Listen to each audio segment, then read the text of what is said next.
Hello and welcome to Around the Table, a show that shares your happiness but also your pain.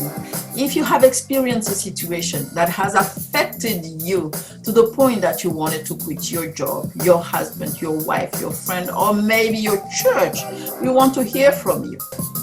I'm Abibie, your host. Today, we have a unique visitor around the table. Her name is Muriel Ahoure. Hello, Muriel, and welcome around the table. Hi, Abibie. I'm doing great. I'm wonderful. Thank you so much for having me. Introduce yourself first. Who are you and what do you do for a living? My name is Muriel Ahoure. I am a world-class professional sprinter. I run the 60, 100, and 200 meters, and I am from Ivory Coast, otherwise known as Côte d'Ivoire in West Africa. I live in the United States at the moment in Miami Beach, specifically sunny Florida. Can you tell us a little bit about your family? We're a pretty small family. It's my mom and I and my brother. So my mom's name is Chantal and my brother's name is Yves. We're a great happy family. My mom is a fighter. That's what I would say. She is a powerful, strong-spirited woman, and she is my biggest source of inspiration. She is what makes me me. She gives me strength, courage. She gives me everything. So that's how I would describe her. Give us an example. How supportive is she? I feel that way. Number one, she's my mom and she's taught me everything. She's my best friend. She's the closest thing that I feel like I have on me life. But second to this human being now. So I'm thankful for her. I'm thankful for her guidance. I'm thankful for the lessons that she has instilled in me. I'm thankful for everything and for her fighting spirit, most importantly. I have one brother. His name is Yves, and no children. Well, right now, I feel like the sport takes a huge part of my life. Being a professional athlete is not easy. I do have someone in my life that's very special to me, but in terms of marriage, no, I'm not married. No children. And can we know the name of this special someone? I'd rather not say. Oh, man. Yeah. Some things just need to be left alone. I'm just a private person. I prefer that. That's not a problem, Muriel. What is your favorite color? My favorite color is actually emerald green. It used to be nudes, any type of brown. I feel like I'm attracted to earth tones or pastels. Any type of nude, brown, chocolates, all of that I really like. But in the past couple of years of my life, I feel like my spirit connects really well with emerald green. So I would say that's definitely my favorite color. What is your favorite city to live in? I would definitely say Miami because it reminds me so much of home, of my country. It's warm, it's beautiful, it's always sunny, and it's very international. So talking about Miami, what is your favorite music? Music, I wouldn't say I have a favorite type of music. Anything that sounds good to me. I listen to a variety of things. I like music that has nice beats, nice melodies. So anything that just grabs my attention like that. I don't really have a special genre of music. What are you listening lately? Sade. I don't know if I'm pronouncing her name right. Sade. Yeah, there you go. Okay, I've been listening to a lot of Sade. All right. No, but I feel like I gravitate to her music. So that's what I've been actually listening to a lot lately. That's a hard question. And I thought it was easy. I wouldn't say I have one.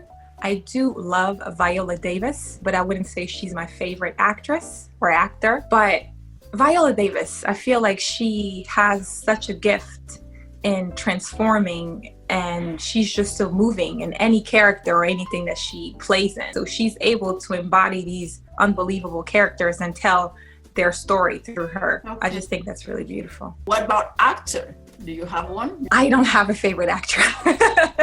I really don't. So I'm open to anything. What is the recent movie that you watched? Oh my goodness, the most recent movie that I watched. What is I'm not a movie person. I prefer TV series. So a movie, that's a really, really good question. What is the latest movie that I watched? Probably some animated film. I think Coco.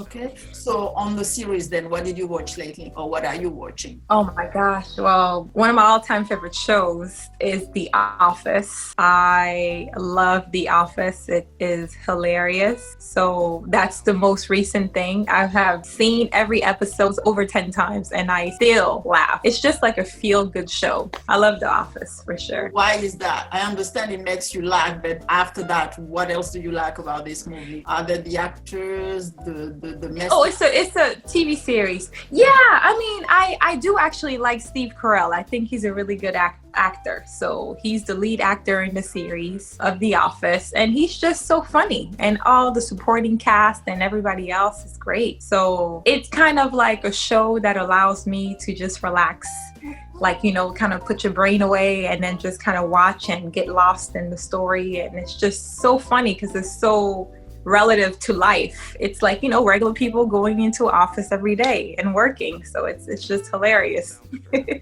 Who is your best friend? My mom. After mom, who is your best friend? I would say my partner. Beautiful. After your partner, who is your best friend? My brother. I'm trying to my brother, for sure. I'm trying to find somebody that is not that close to you. From college. I'm very family oriented. So my family is my circle. And I have a very small circle of people that I do keep close to me and to my heart because of my job, because of everything. You know, my schedule is so crazy. And because of the fact that track and field is a sport where you need to be so disciplined, you need to make sure that you're walking on the right path. So my family keeps me grounded, my partner keeps me grounded, and my brother is like my best friend, and he keeps me grounded as well. So I feel very blessed to have them in my life. Tell me about your academic. Where were you and how did you start becoming a sprinter? It's so funny. I actually got into sprinting in such a weird way. I had moved from Lorton, Virginia to Alexandria, Virginia. And first day of school, I was brought into my academic advisor's office, and I mean, I knew no one. So, and I transferred in the middle of the year. I remember the first day of school was like Valentine's Day, which was horrible. So, you know, you can imagine going to school and not knowing anybody and kind of like feeling so lonely. So then I saw my academic advisor and she said, "Oh, why do you look so down?" And I said, "Well, I don't really know anyone here. I feel so out of place. I just moved from my previous school. I miss my friends." And she said, "Well, the way for you to make friends is joining a sports team." And I said, "Sports?" Like, I never even thought about sports. That was the last thing on my mind. So she said, "Well, you know, we have these sports." And she says, "What do you think you'll be good at?" And I said, "Definitely not soccer, basketball, or anything like that, because I have zero coordination." So that's how I was introduced to track and field. So right then and there, she took me to the office of the coach for the track team of the school. And I went in and I met him and I sat down with him and he spoke to me about track. He told me that it was a great way. If you have the talent, go to college, get a university, get a scholarship. I was sold on that. I didn't really care about the sport. I was more about like, okay, I want to make sure that my education is paid for, because us as Africans, and to my mom being an African woman, education is so important to our parents. So for me, the biggest thing was for me to make sure that I go to a good university, get a good degree so that I could have a good job. And once I did the tests to join the team, my coach was so shocked at my talent. And he was just like, "Whoa, you have a lot of natural talent. And I feel like if we train you the right way, then you can do some amazing things. You might even get a scholarship." And then the rest is history. It's so crazy. Now I'm a world-class athlete. I can't believe it. Isn't it beautiful when you have somebody says the right thing that affects you and redirect your path? Yes. Do you still go to that 100%. coach? Yes, I do actually. And I definitely feel like that was divine intervention. I feel like he was a person that was put in my life at that time to guide me towards my purpose. So I feel so blessed to have him in my life as a mentor. Also, for him opening the way and the path for me to be able to do what I do now, which is my first love, running track. It's crazy. Like, I get so much energy, I get purpose from it. So what university and what is his name? Well, I went to George Mason University first, and then from George Mason University, I transferred over to the University of Miami, which is so funny because now I'm back in Miami, where I went to my university, which is where I feel like being in Miami was probably when I was the happiest in my life, because it reminded me so much of Africa. Yes, it really was, because I went to high school in Virginia, and Virginia was so cold and gray and really not tropical at all. And we are African beings, so I need the sun. I don't like snow. I don't like the cold. I don't want to deal with any of that nonsense. So when I got the opportunity to transfer to the University of Miami, I jumped on it. First of all, it's a great school. And number two, the track program was fantastic. The coach was amazing. It just changed the course of my life. So I just feel so blessed. Okay. What was your major? I went there. I actually studied criminology and did a minor in psychology. That's what I studied. Did you graduate? Of course I graduated. Education first. My mom would kill me.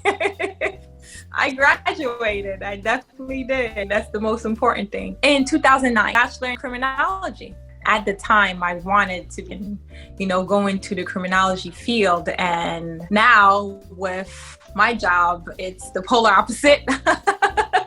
That is what I actually majored in, trying to go into forensic science and becoming a forensic scientist. But I have steered so far away from that path. I graduated in 2009, and then from there I turned pro right away as I graduated and started running professionally. I haven't looked back. How do you turn professional? Well, the good thing with the United States is they do have these programs where the NCAA, you go to university and you do all 4 years or however long it is. And from there, if you have the talent, then you can be recruited by, you can sign a representation agreement with an agent or manager. And they're the ones that go to the shoe company and negotiate your deals. So then from there, out of college, I signed with Nike. So I was with Nike for about 6 years. And I'm recently, working with Adidas, which I'm so happy about. I love this company so much. Such a, beautiful family. So first contract was with Nike, and now I'm working with Adidas. So through, the NCAA, it's just like any sport with baseball, basketball, soccer, football. It's the same thing. It's like the NCAA process, and from there you can turn professional. I see. So once they recruit you, who negotiates your contract with a major company like Nike or Adidas? Do you have a say in the negotiation? Of course. At the end of the day, I'm the one that's in control. So whatever the people bring or whatever ideas they have, they bring it back to me. I look at it. If I feel like it fits with me and my brand, then we can negotiate and talk about it. But if not, then we just, move on to the next thing. Okay. Once you have signed the contract, what do they want from you? It's a contract. Basically, they're buying rights to your image. They can use you in spots, commercials, X, Y, and Z. And if, of course, it's a shoe company deal, so you get shoes. So that's why you wear your Adidas jacket right now? Yes. Every time you have This is my sponsor, so I represent my sponsor. That's beautiful. You see, I'm not sponsored yet officially, so my t-shirt is like black. But as soon as I get sponsored, I will do like it's coming and zip it up. It's coming. You have to speak it out and manifest it. It's coming. Hallelujah. It's beautiful. I like it. Okay, that's great. What is your schedule, Muriel? Once you have signed, what do they demand of you? I understand you just told me that you need to represent them as much as you can, if not all the time by wearing their shoe, their attires. But in terms of practice, in terms of events, how do you sign up to events? What is your daily life? I'll break it down for you and I'll go into detail.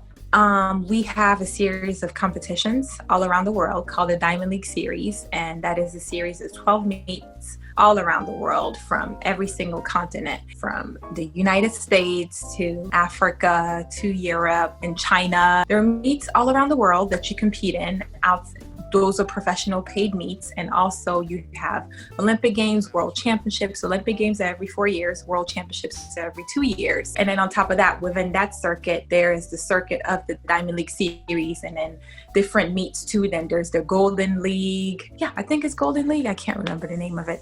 And then, so you have different series. So there's the A circuit, the B circuit, and the C circuit. So it's different levels depending on your talent and your performance. Then you get invited to the high prize meets, and then you work yourself up like that. So based on that, that's what you train for. So there's the indoor season, which runs from January to March, and then the outdoor season starts from April all the way up to September, sometimes late usually, and you train all the way up until the indoor season. If you are going to compete in indoors, then you will train and then obviously go compete, or if you're getting ready for the outdoor season, then you train throughout the year and go out there and compete whenever the season starts. Obviously you are handling it, but how was your first year? Did you find it overwhelming? No, not really. When you love what you do, it's never work. So for me,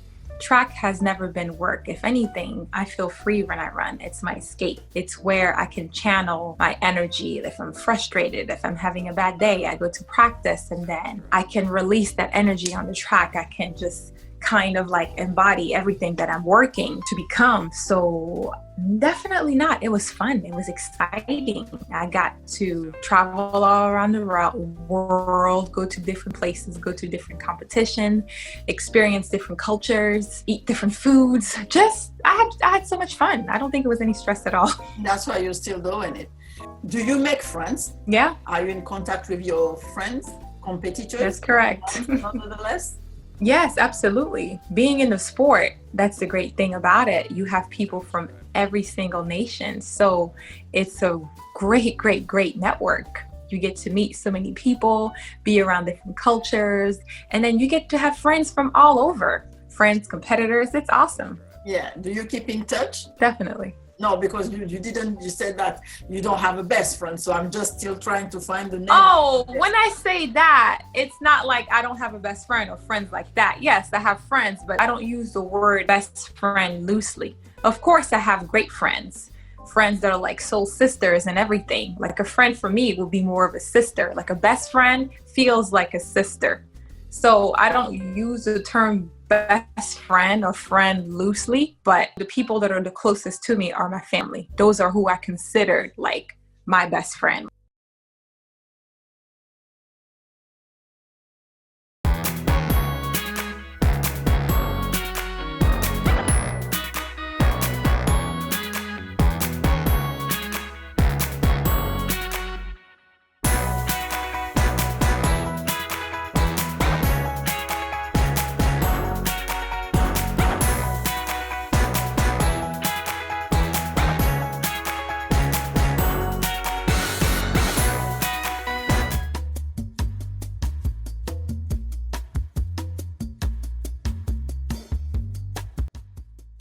Were you able to be as close to your family as you were before?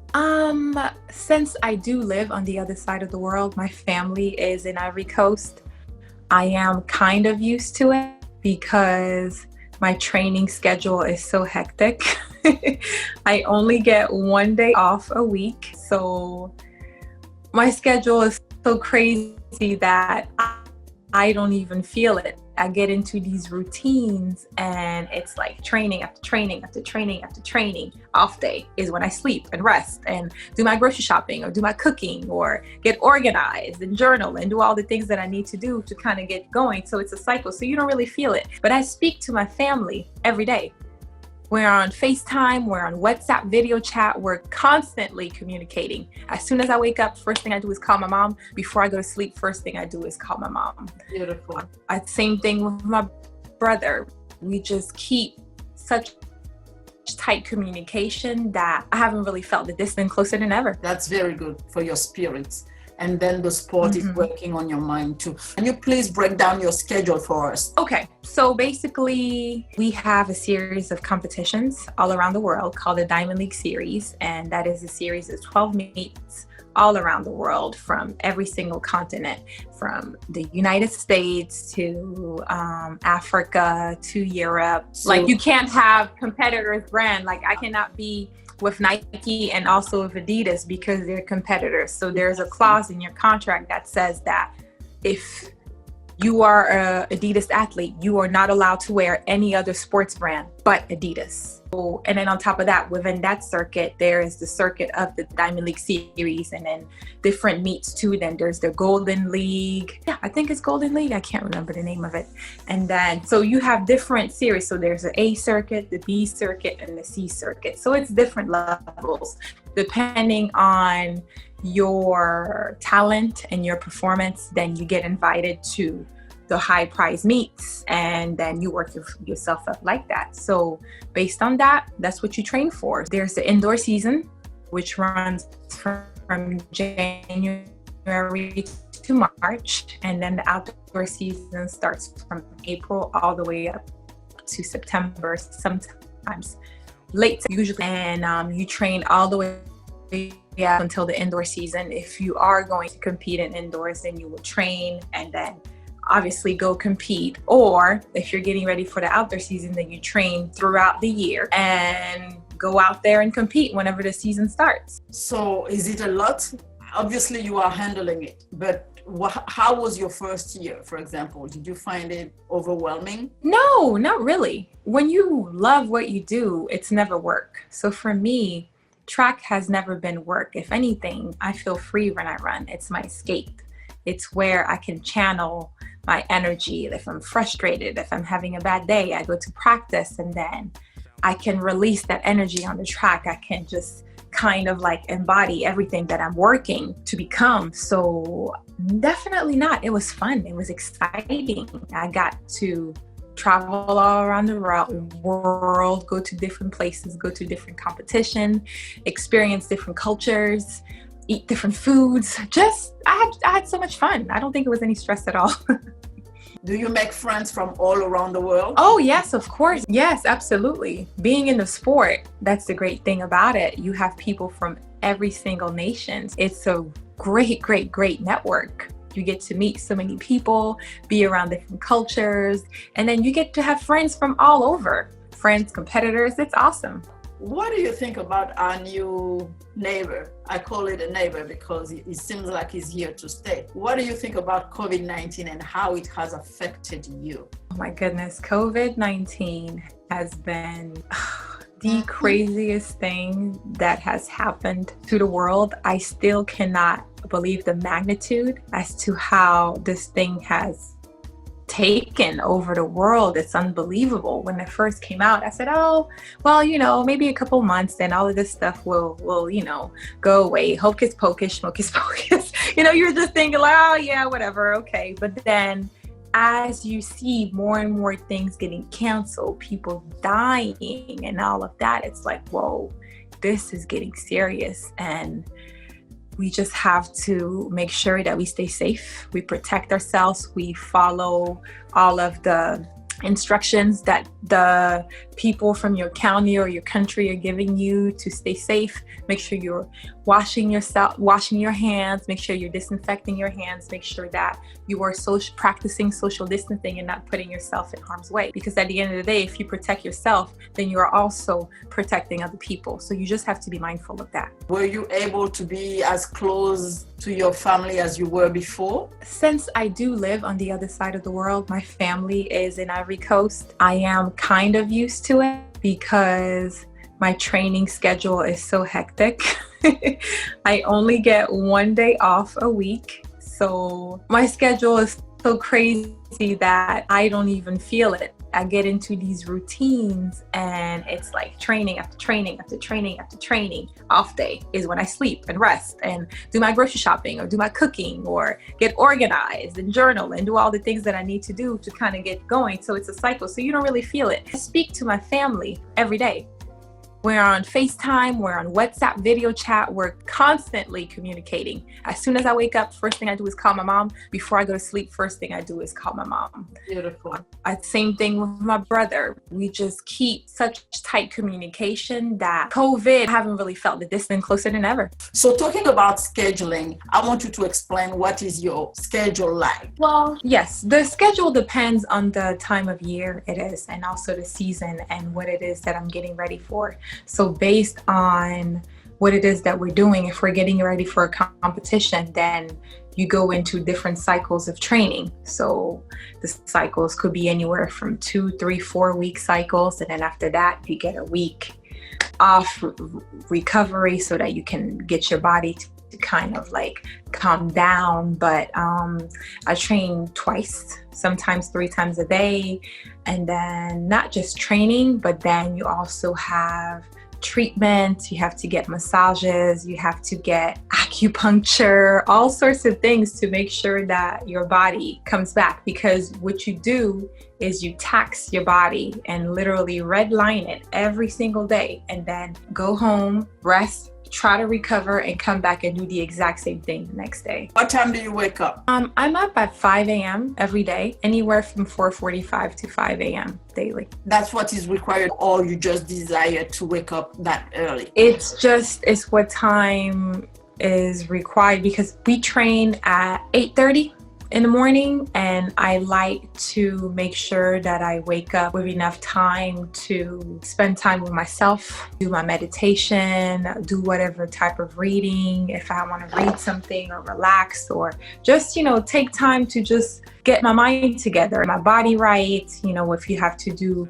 stretching, some sort of exercise to get your body prepared for training, I take that time in the morning to speak to my mom or speak to my brother. Just take time to just not feel rushed. Because if I train at 8:30, then I'm up anywhere from 4:45 to 5. Then I do take an hour maybe to spend with myself, meditation, yada, yada, yada. After that, I speak to my mom, make breakfast, shower, get ready, go to the track, and then get started at 8:30. So from 8:30 to what time are you training? Usually 12. From 8:30 to 12. And then from there, I would have a slight break and go home, eat lunch, do everything, and then come back for an afternoon session. And anywhere from 2 p.m. or anywhere maybe 2:30 or 3, from 3 till about 6. And then I go home, have dinner. It's like a job. You're going to work every day from 8:30 to 6. Yes, it's a full-time job. People think that us athletes just kind of like 24/7. I'm up really early and I get in late sometimes. Sometimes I get in at 7 because, I had to stay late because I wanted to do some extra work or whatever it is. Or my coach and I, then after practice, we sit down and also have a conversation. So yes, I'm at work from morning until night, kind of. I have little breaks here and there to take time for myself, but it also depends on the season. Sometimes we train 2 times a day, sometimes 3 times a day, sometimes only once. Sometimes we're training 2 times a day, maybe 3 times a week, because we train 6 days a week. So it just all depends on what it is that we're getting ready for. There is no set schedule. It's just a schedule that is made based on whatever the competition is. Okay, but it's set enough to keep you busy every day. Yes, very busy. 6 days a week. Very busy, yeah. I'm glad I'm talking to you about it because for me, I didn't think it was that extensive. We don't imagine what it's like to be professional or professional athlete's life. This is your job. This is what it is that you're going to be doing. This is going to be your bread and butter. So if you want to be the best and if you want to be good, you have to give it your all. Anything that you want to be good at, or if you want to be successful in life, you have to work hard. So if you go into work every day and work as hard as you can, you'll get promotions. So the same thing with us. I go to work every single morning with my intention set on being the best person that I can be and having the best workout that I can do, because I know that that's me putting money in the bank, so that whenever it comes to the competition, I can go and make that withdrawal and cash that check and know that the check will pass because I've put the work in. That's fantastic. it's very important, because believe me, there's a lot of youth out there. They see the dollar sign, but they don't necessarily envision the work that they need to put in. And I know what I'm talking about, because I talk to a lot of them, and we want to become the next sports, NFL or basketball, blah, blah, blah, blah, blah, blah. But when it comes to go practice, and they're not even professional yet, go practice, go train, they're tired. So, that's the thing. And, thing is about sacrifice. And I pretty much have no social life. I work 6 days a week, hours in a day. I'm not a person that goes out. I don't party. I don't drink. You have to cut so many things out of your life, like your diet, everything, to make sure that you're only putting good things into your body. Like I eat organic, a holistic diet. There are some things that I refuse to put in my body. I don't eat processed sugar. I don't use white flour. There are different things, and it's just a level, because if you want to continue to be successful in the sport, you need to take care of your temple, which is your body.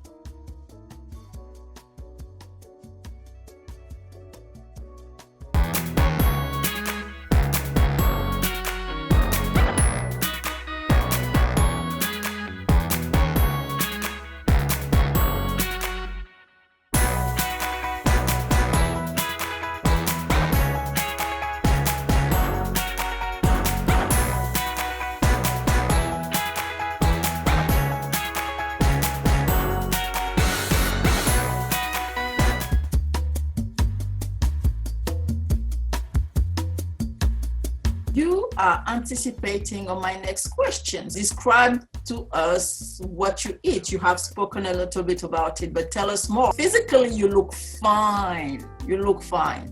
Okay? And Thank you.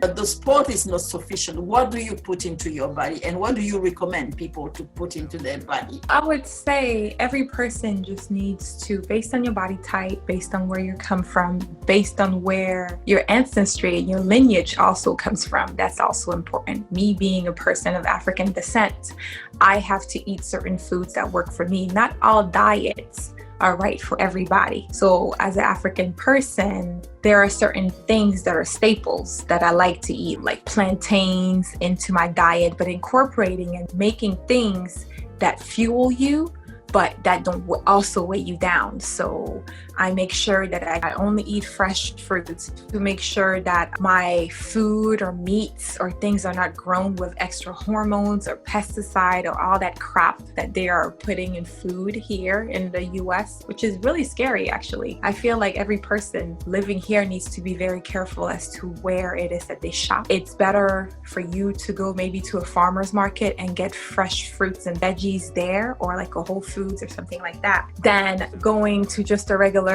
grocery store and getting fruits and vegetables or things that are grown with pesticides or with but not clean ingredients. When I say clean, I don't mean physically dirty. I mean they're putting all sorts of hormones and everything in your foods. And then you wonder why some people have, high blood pressure, or have diabetes, or have all these diseases, or have terrible skin, or they're breaking out, or they have mood swings. Then all of these things, that what it is that you put in your body is what will manifest this stuff. So your body is a temple. You need to treat it as such and be extremely careful as to what it is that you put in it. That's good. So you mentioned plantain. How do you eat your plantain? Cooked, fried, or raw? Tell me. I would boil. Okay. I would bake. I would grill. I try to stay away from the frying, but if I do fry, I would do it in a clean oil, maybe like olive oil or grapeseed oil, something good. Definitely not vegetable oil or canola oil, all these things that clog you up. But I would do a clean oil. So not vegetable oil, but frying them in olive oil, pure, or grapeseed. Grapeseed is another oil that I use. Okay. You also have coconut oil, which is good. It smells good. I would fry things in coconut oil as well. Yes. And It adds great fragrance to your dish. you do all that based on your coach recommendations? No, pretty much based on my own recommendations. Being in the sport for so long, I have figured out what works for me and what definitely doesn't work for me. So it's just trial and error. Do you eat a lot of salads? As an African descent? I do. Salads are not my favorite things, but I find ways to get my vegetable intake. So what is your favorite vegetable? I don't have one. Okay. What is your... Maybe spinach? I really don't have one. Yeah, you need to eat them all to have them all anyway. Now, regarding food, what else do you eat? Do you eat African food? You know, those elaborated sauce, and can you cook them? Of course. I'm an African woman. My mom has taught me well.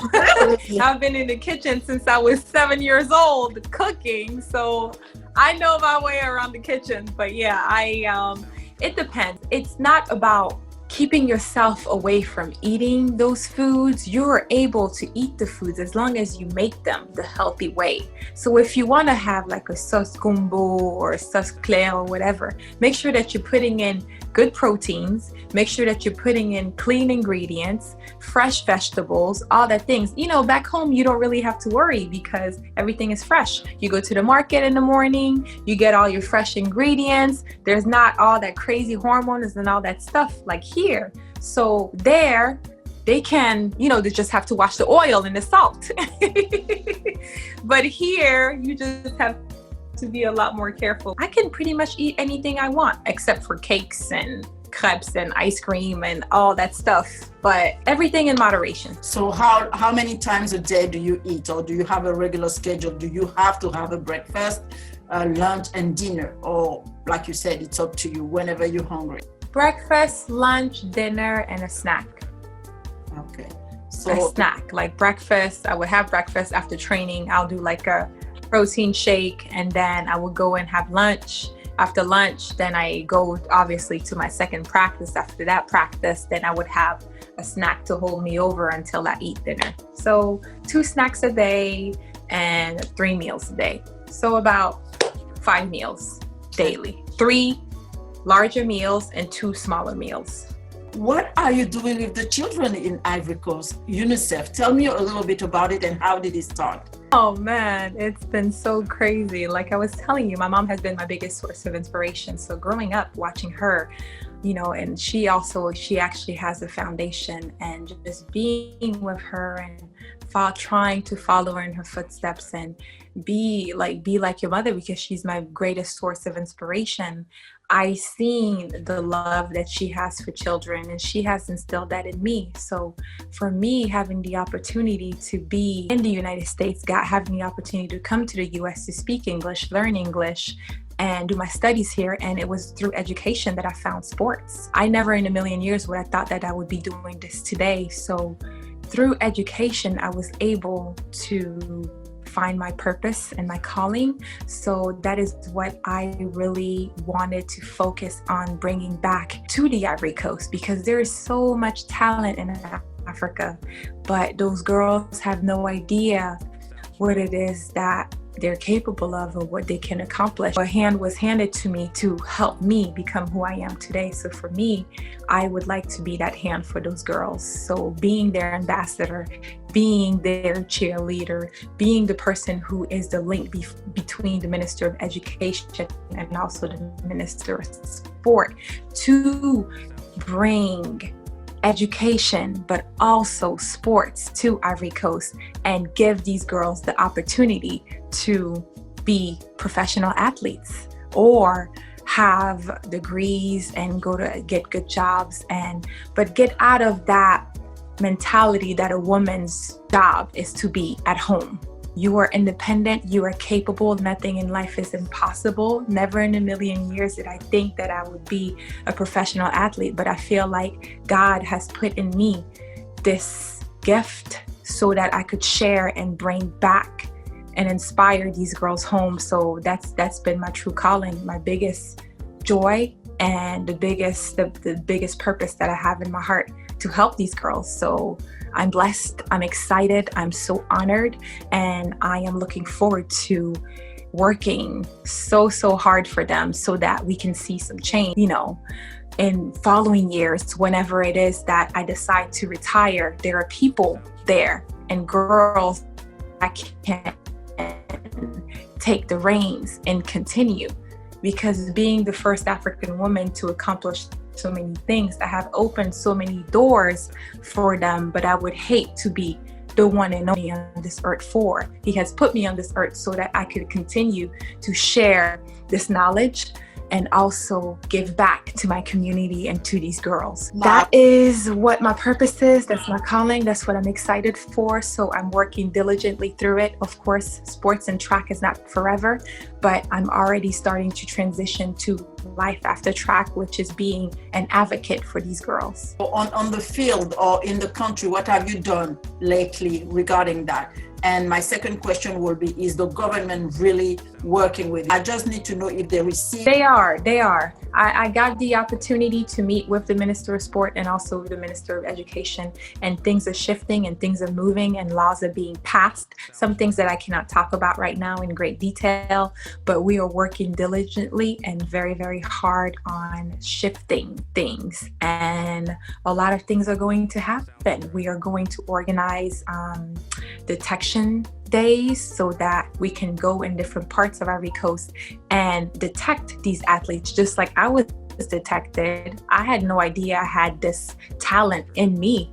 Who would have thought that I would be able to be a world-class sprinter or even be a world champion? That was the last thing on my mind. I wasn't thinking about that. But if we can go to these villages all over the country and introduce and speak to these girls and speak to the parents specifically, and let them know that sending your child to school can bring blessings and different things. For a kid is supposed to be in school. He is supposed to at least learn to read and write to become a better citizen of the world. If you are not sending your child to school, you are robbing him of his purpose. What is your short and long-term goal? My short-term goal would definitely be the Olympics and be the best person that I can be, and also bring home a medal to Africa as an African woman and continue to inspire this generation and generations to come.